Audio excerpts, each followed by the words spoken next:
Here are 8 things that I do to study the Bible better, and I hope they will be a blessing to you as well. If this video is a help to you, let me know, and I may expound on these things. But for now, this is a quick fire round, so let's get after it.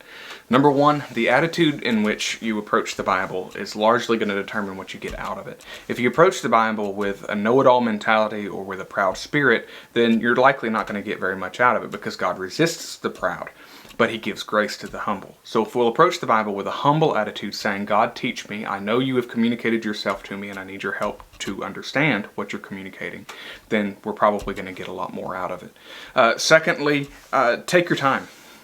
It's not a rush, okay? So many people try to rush through read through the Bible in a year program that they miss what God is communicating. I would rather understand what I'm reading and only read 3 verses as opposed to reading 3 or 4 chapters and make it through some arbitrary plan. So take your time.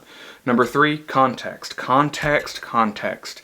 Every scripture has a context. Has an immediate context, so don't take a phrase outside of its larger statement. Look for punctuation. Don't take a thought out from its complete thought, okay?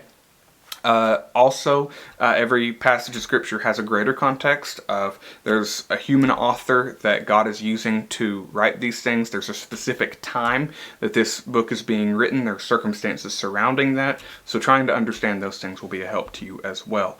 Number 4, words mean things. And so understanding the proper definitions of terms is invaluable. It's essential is what it is.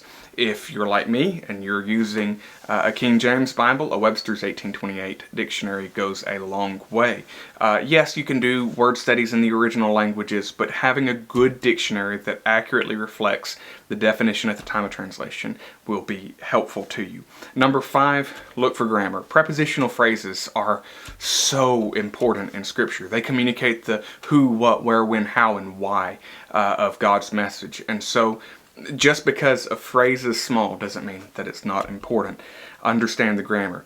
Number 6, reinforce what you are reading with other scripture. Get a good reference tool, a reference study Bible or something like that, and link scripture with scripture, and that will be a help to you. Number 7, memorize and meditate on what you're reading.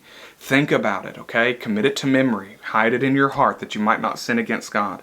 And number 8, it does us no good to read and study the Bible if it doesn't do any practical thing in our life. Apply it. Learn to be a doer of the word and not a hearer only. So when you approach a passage of scripture, say, God, what are you communicating to me, and why are you communicating it to me, and what can I do with it?